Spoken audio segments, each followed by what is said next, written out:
Weilyn, what makes you feel like you're being listened to? Ooh, I love that question. I feel like there's a lot of different things and it depends on who you're talking to, but the Hmm. most important thing is you feel like they are trying to understand, if that Oh, makes I sense. love that. Tell me more. Yeah, what does that mean? Like, I feel like every situation is slightly different where Yeah. nobody's ever going to understand the complete problem or like the situation at hand. But the fact that someone's putting in the effort to really try to understand where you're coming from is probably the most important thing. Whether they're giving advice or not, whether they're just there to support or not, I think it's so important when someone's like genuinely trying to understand like the situation and really showing empathy. What Oh, about you? absolutely. I remember watching that video in a gathering one year, the Yes. empathy versus sympathy thing. Like, I'll link it below, but it's the idea that there's this difference between being empathetic and being sympathetic. And I think the sympathy was like, there's someone who's in like in a pit or a hole, and sympathy is like you're at the Yes. top of the hole and you're like, oh, I'm sorry, that must suck to be in that hole. Like, that's difficult. And they don't like, they're like, okay, sorry, bye, that sucks. And then empathy is like coming down to that whole being with you. And I always just think of empathy as like you could only be empathetic if you experience the same thing. And I can think Mm, that's completely wrong now, at least in my point of view. Like, you will never 100%. have a completely paralleled experience with someone for better or for worse. But the idea of empathy is to really like think about what that person is going through. How would you feel yourself? Not just like, yeah, that would suck. That would be bad. Not like that would be like, imagine that was going through. How would you feel? And really feel that from your own point of view. Hmm. That's so interesting. Do you feel like our education system like helps us be more sympathetic or helps us be more empathetic? Definitely sympathetic. And that's unfortunate. I think empathy is so much stronger. And like I was just Mhm. talking to you about this before, but like I had two main goals, like from a character point of view. If you Yeah. want goals, or I don't know if goals are the right word, things I wanted to grow upon. One was being a better listener. The second one was empathetic, because I felt like I got to a state, particularly in 2019, when I was in this like, I want to become the best version of myself possible, blah, blah, blah. I want to be perfect. And on that mission, or on that quest to be this perfect person of myself, I thought that if I showed any signs of vulnerability, I would be worse. And I thought that being vulnerable was being empathetic in some ways. And hear me out. Because let's say someone's like, oh, I had a rough night. I was like up so late. I was like procrastinating for 3 hours doing whatever. And then it was like blah. And my idea was like, wow, like that's a sign of weakness. I don't want to pretend like I know what that person's talking about, because I don't want them to think that like I'm vulnerable or like I'm weak or I'm not as like perfect that Mm, I want to be. So be like, can't relate in my mind. Like I'd be like, oh, like I don't know what that feels like. Oops, my mistake. Even though of course I've done the same thing, or I'd force myself not to do. But like even if I would yeah. force myself to pretend like I couldn't empathize, so that I wouldn't show that I was in the same park of him, if that makes sense. Same that Mhm. same, which is so Like the strong. same level. Yeah, which is Hmm. so wrong, because A, I felt the same way, but B, was a way to just put up barriers, and that's a whole other session to go into. Like, who wants to be around someone who feels like they cannot relate about the casual things? Like literally 99% of the in the internet is just memes about people talking about like the weird, annoying things going on in their life. And if you were to like step outside that, like you're not a person. And I think that was one of my biggest faults that I did. I wanted to be able to put myself into like a level that I was like supreme, or some sort of weird complex superiority complex, where I felt like the side effect was that I wasn't able to exhibit empathy anymore, because I didn't want to connect. I think connection and empathy go hand in hand. What do you think about that? No, 100%. I feel like for me, something I struggled with empathy specifically Mm-hmm. was like I had this really like I still kind of have this habit, and something that I'm like actively working on is if someone tells me something that bad, like something bad that happened to them or like an experience, I try to like reflect on my own experiences and find something that Ooh. was like relative or like relatively in the same realm and try to like pick at that and like draw it onto their own experience and like be like, oh, like I get it because I like have had this experience before, and like justifying Uh, my place in that situation, yeah. which honestly not very helpful. Like if you're on the receiving end and someone's Mm-hmm. like, oh, like I broke up with my boyfriend, and you're like, oh, like same, but not really. Like I had a friendship breakup, and it's like not the same scenario, and Uh, you're trying to like draw parallels to like find advice and things, but yeah, sometimes all you need is someone to listen to you. So, absolutely. mhm. No, that's a big thing with listening. Like, on one hand, it can be really nice for someone to share their own experience. Like, don't worry, I've gone through this too. This happened to me. Like, sometimes that can be the best thing that's ever happened. But other times, oh my God, the last thing you want to hear is someone talk about themselves when you're really in a time of crisis. Like, all you want them to do is listen. And the moment they start talking about yourself, you're like, really? You're not listening to me. You're really not listening to me. 100%.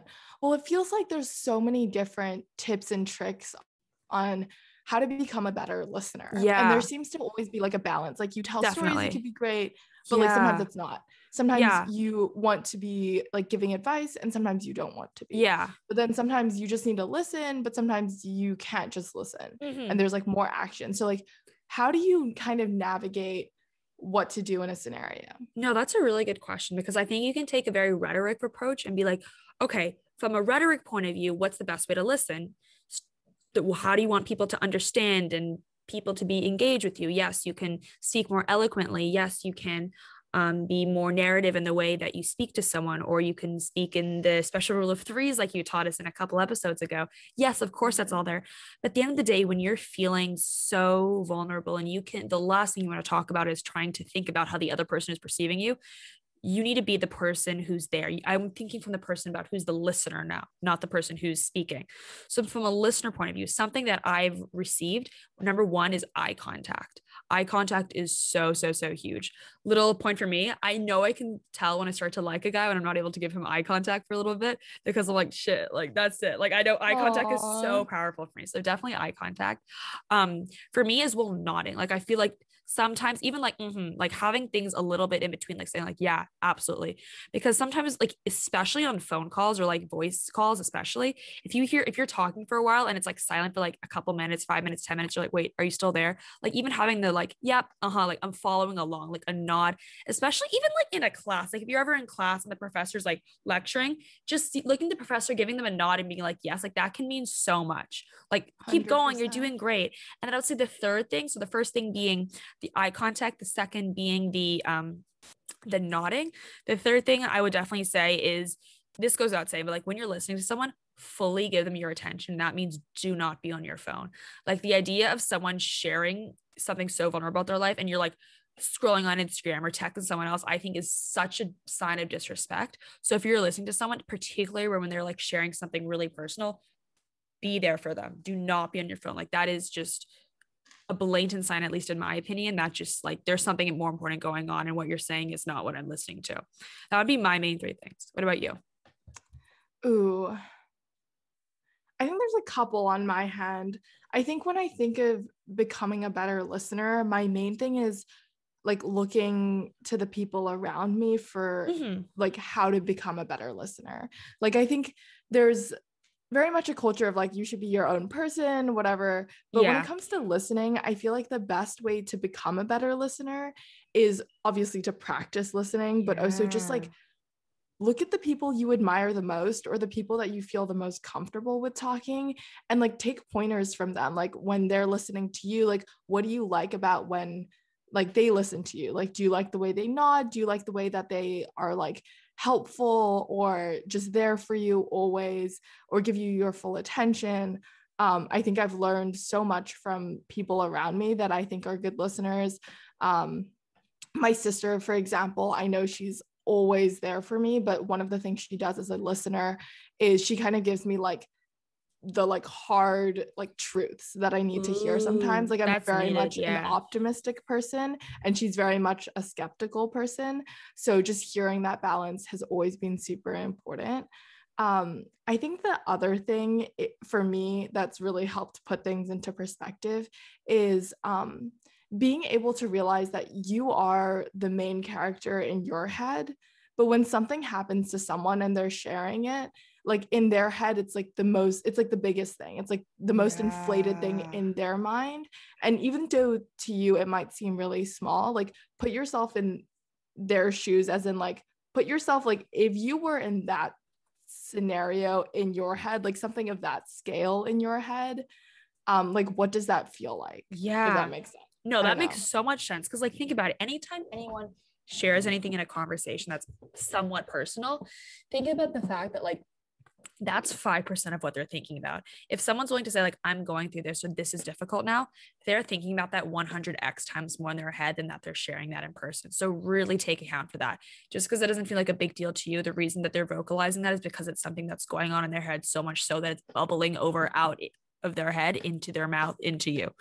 So okay, that maybe was a weird visual to think about. I but love that. This idea of like, we're such personal and secretive people naturally, right? Like we want to like do you keep think everything so? encapsulated, or like when it comes to like personal things, like you're not like out there sharing with the entire world like your deepest darkest secrets, right? Which means that like if it's over spilling, like this idea of like it's like it can't even be contained anymore, and like someone sharing it, it must be like a big deal in their life, if that makes sense. No, and like absolutely. I think from that perspective of like, this is really important to the point where like someone sharing it with me, even if it's something small, I think it's worth noting that like it's almost like a spilling out effect, right? Like, and you're like there to try to like catch the pieces for sure. I like that, catching the pieces as well. But in that catching pieces, do you think it's important for you to also try to put back the pieces, meaning like being the fixer of the problem? Like, do you always have to be a listener who's someone like, okay, here's your problem, let me tell you how to fix it? Yeah, so I have had quite the journey with problem solving, often noted as a good thing, but growing up kind of in a household where like we would cry and obviously like express those emotions, but very much the first response was like, okay, like crying won't really like help in the long term. Like, how do we solve this problem? Like, what are the steps we can take to make this go away? How can we make it better? And although those have merits, often in the moment, like someone doesn't often like want to hear those, like, how do we get over this? Like when they're crying, or when like it's in that specific point in their like timeline. So I think it's really hard as someone who wants to be a good listener to be like, okay, like they don't want to hear advice, because you see someone sad, like your immediate response is like, you want to help them be not sad. Like, oh, how can I make you happy?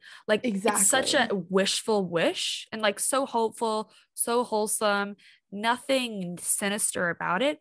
However, it almost feels in the receiving end, and it's like, you don't want to see me sad, you want to fix me, I'm broken, and that can feel terrible in the moment. 100%. I think I definitely think it's like a learning process to become a better listener.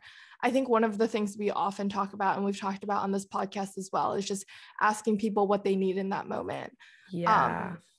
And sometimes it's nothing. Sometimes people won't even share, but when they do, it's really important to listen about like, okay, they might not want advice now. How can I be the best listener? And it can just come in like the form of like, I'm so sorry, like this is terrible. How can I best support you is the one that I kind of lean towards the most. No, absolutely. Because again, we go back to this again and again. Like, it's not about being the problem solver, the superhero doing this. Like, again, some people just want you to sit and cry.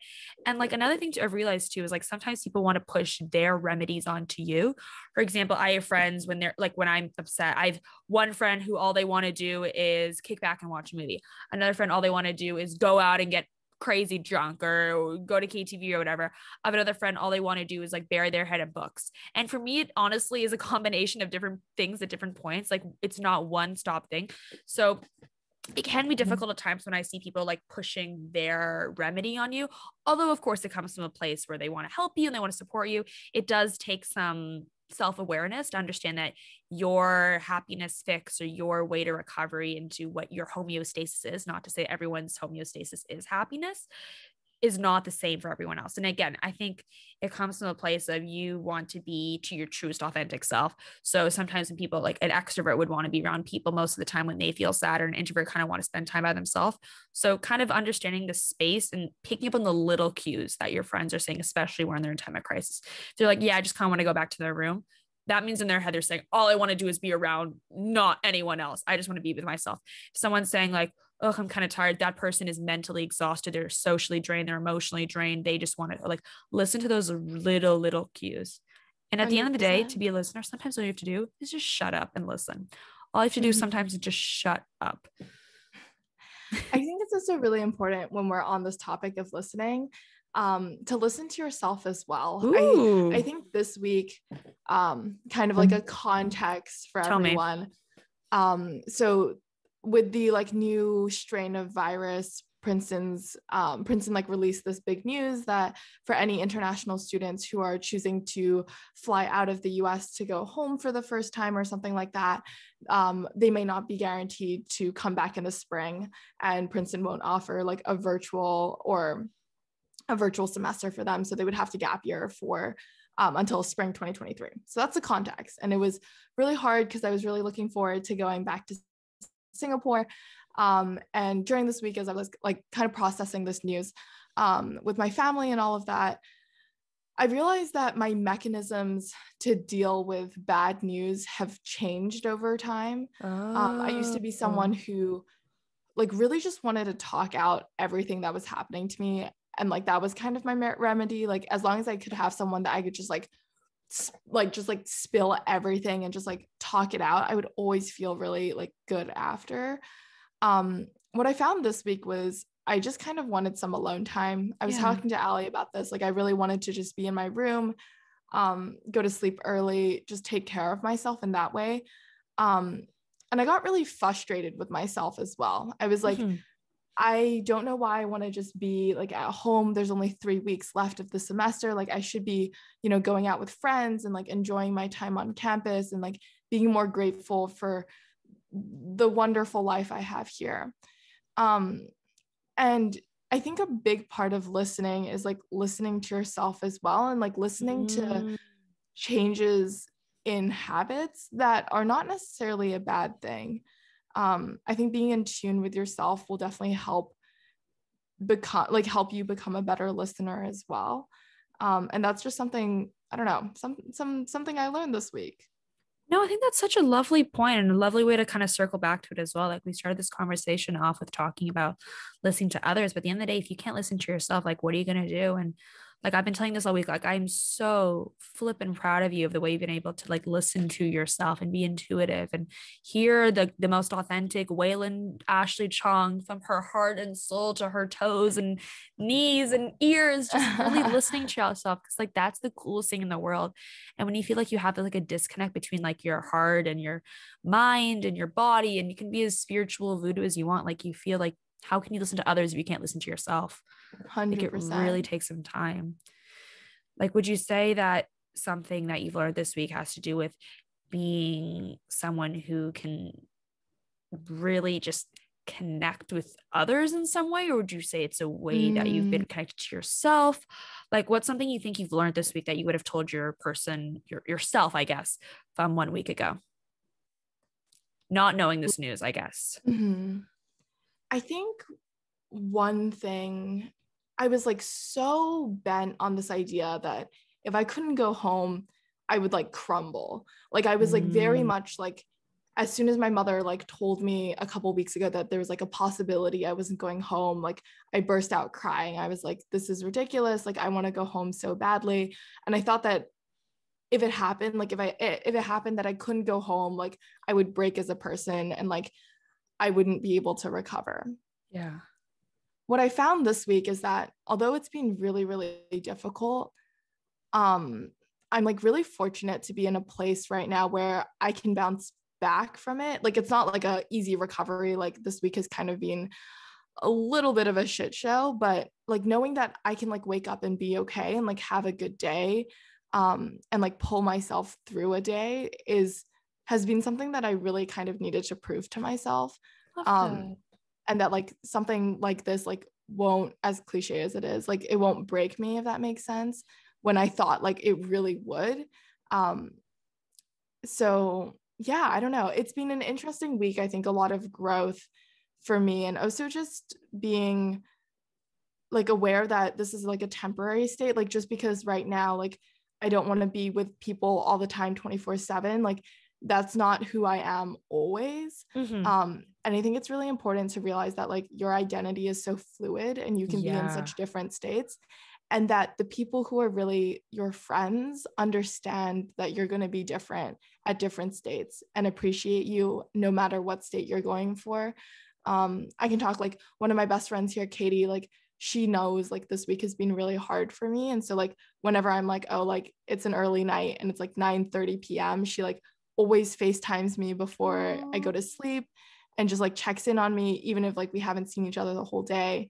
And we have like a good laugh for 5 minutes and then I go to sleep. That's and amazing. So it's just like the small things where she like knows that maybe if I'm not like willing or like able to hang out like all the time, like we still are there for each other has been really important. That's such a beautiful story. Oh my gosh. I hope Kitty's listening to Yeah. this. This is so beautiful. Yeah, Just real she's quick, I great. want to jump in. Can you just give like a 30-second context as to why it was really important to you, or why going to Singapore was such a be all end all for Ooh. you? Yeah, for sure. So a little context, I haven't been home to Hong Kong since January. And then I haven't been to Singapore, which is like where my mom is from, where my grandparents and cousins are, for almost 3 years now. And to make things a little bit worse is that I'm not sure if I'll go back over the summer because of like internships and things. So really, this was like the last opportunity to go home before like December 2022, which is Oh crazy to my think about. goodness. So it might just be like another year. Um, I'm hoping that maybe I can like land something back home and like go home for the summer, which I think would be really nice. But it's all kind of like up in the air right now. Absolutely. Yeah. And like Yeah. we were talking about this yesterday as well, but for those from my context, I'm kind of in a switch position. I wasn't able to leave Yes. China for a year and a half because I couldn't leave. And it's a weird thing. And it's kind of full circle how both of us are experiencing one version of our school telling us you cannot leave. It's weird. It's really, Yeah. really, really weird. 100%. And it's weird when everyone else around you can go home too. We were kind of talking about this yesterday, and it's like, I don't know. I feel like for some people, like a year abroad or like sounds really, really exciting. And it is really exciting, except for the fact that like if you're It's physically or voluntary. yeah, like legally not allowed to go Yeah. home, it feels really restricting for sure. Yeah. Absolutely. Absolutely. And I think this whole idea of year abroad can be very romanticized in a general sense as well. And again, this year abroad thing is not something that was done in a COVID sense. Right now, we're both bound to it by visa, legal restrictions with governments and Mm-hmm. quarantines and administration, which is not the most exciting or even freeing thing as well. In college, you want to be Yeah, fluid. You want to hop on a train, or hop on a plane and go somewhere. The idea that you can't right now, particularly now when God forbid, if anything were to happen with friends or family back home, like it's not a very settling feeling at all. It's not settling at all to 100%. realize that the circumstance do not allow for such a circumstance to be well accustomed to or to be accommodated around. Mm-hmm. No, for sure. I feel like something that I've learned from this experience was two things. The first is I never really realized how hard it was for my mom, like not to go home and see her parents. Who tell me about that? Um, Sorry, was your mom a part rod or what's the story with that? oh, like we grew up in the Netherlands for like Yeah. 6.5 years, and we would go back like every summer, basically. But like Mm, she would go like a whole year without seeing her family. And I think when I was little, I never really understood how hard it was for her for to sure. like not see family or like not be home and like literally be shipped away from the place that she was like lived in all her life till she got married. And then to go like to a completely different continent and like start a new life with like two babies. um I think like the small snippet of this year where like I haven't been able to go home like really made me empathize a lot more with her. And like, seeing her not be able to go home to Singapore has been like, at first was like, oh, like it's fine, like we'll go back soon. But like now I'm very much like, oh, like I understand kind of like a little bit of the pain that you're going through, and like not being able to go home, see your sister, see your family. And then the other thing is a lot of my friends here, their parents haven't gone home in years, like haven't gone home in 5-10 years because they started a new life in Wow. America. I think for a lot of my friends, like seeing me kind of struggle really like raw about my struggles about not going home for a year has Yeah. kind of opened up like, oh shit, like my parents haven't gone home in like 5 years Wow. or 6 years, and that must be really hard for them. um so that's definitely something I've been really cognizant about, just how my small, very insignificant kind of like experience has shed light on like other people's really long times away from home. Waylon, I literally have chills. That's beautiful. Like it's really Yeah. you so eloquently describe such a long-term generational thing of people being away from home. And Yeah. although COVID was the start of people being at home, it was also the start of people not being at home. Like people think of COVID as being a 100%. thing. We were all stuck at home with our families, stuck at home. Like for many of us, it was the absolute opposite. COVID was the opposite of us being stuck at home. It was the opposite of us Yeah. being with our families. So yeah, just a shout out for everyone listening who's actually not been stuck at home during COVID. They've been stuck away. Yeah, Yeah. it's difficult, it's hard, but you guys are we're all in this together. We're all in some sort of weird virtual family living this parallel life in one way or another that ultimately is making us strong. And it can be so difficult to miss out on those memories, the good times, the bad Yeah. times. The holiday season in particular is difficult to not be with your family. But Mm-hmm. my God, the growth and the opportunities and the chances and the challenges you're overcoming mentally, physically, emotionally right now are like unparalleled. And sometimes you don't Yeah. really realize that until you go home. So that's why I'm quite excited to go home next week for the first time in I know. 14 I'm months. so excited for It's gonna you. be Oh my crazy. It's goodness. gonna be What is the crazy. first thing that you're gonna do when you go home? Do you have to quarantine? No, right? No, thank the Lord. I do Oh my not. I goodness. do not Look have at to you. quarantine. I know for the first time ever. But yeah, I'm really excited. So the next kind of all good episode will be done from not Princeton to Shanghai, but instead Princeton to Hong Kong, which will Oh be very my exciting. goodness. I'm so excited. You have Yeah, to vlog the experience. I know we kind of failed at Vlogmas, but we're going through it right now. we're So doing we'll it. do it. We'll do it. I think maybe we'll make it a goal for like next year to become more in the video space. I feel like that'd be really cool. Yeah, content. We We've can got a talk about lot of more. goals. We want to figure out what our different is. So yeah, definitely our first few weeks of January are like, what are we doing? Like there's so many things like logistically and administration we want to Yeah. do. But yeah, Waylon and I, frankly speaking, want to turn the Entrepreneurs Network into a business. And we're trying to figure out the best mode to do that. It's not an easy task. We've got great advisors. We've got a lot of great team members who are helping with that. But at the end of the day, it's like, what do we want to come with this? So if you guys have any 100%. thoughts, and if anyone's even listening right here at this point, first of all, thank you for listening so much into the podcast.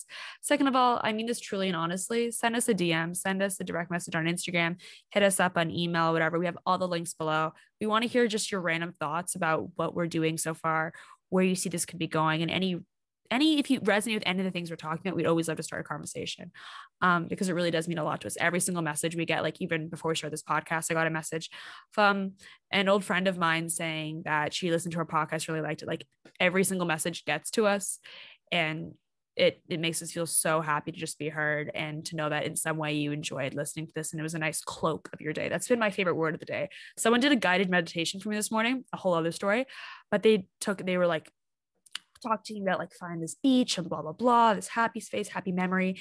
They said use this as a cloak throughout the day, and I thought that was so beautiful. Like in times of like Wow. happiness, like sometimes we use like our AirPods as cloaks, or we use music as cloaks, or like even sweatshirts to like cloak ourselves from the world sometimes. But I thought the idea of having a memory or a podcast as a cloak can be really cool. So yeah, use this as a cloak for today to find your happiness and your safe space for today. But yeah, I I think that's love all it. from me today. Waylon, want to finish us off? Yeah, well, thank you so much for listening to this episode of Kinda All Good. Kind of a touchy one and one that's really Yeah. important to both of us, I think. Definitely one for the books. Well, if you like this podcast and you want to check us out, you can follow us on Instagram or LinkedIn at the Entrepreneurs Network. You can listen to this podcast on Spotify, Apple Podcasts, but something that would be really helpful for us is if you go to Apple Podcasts and you rate and review this pod. You can also check out our other shows, which are all available on all streaming platforms. And we're on video as well on YouTube. So definitely subscribe, like, do all of those fun things there. Amazing. Hope you have a kind of all good day. Bye.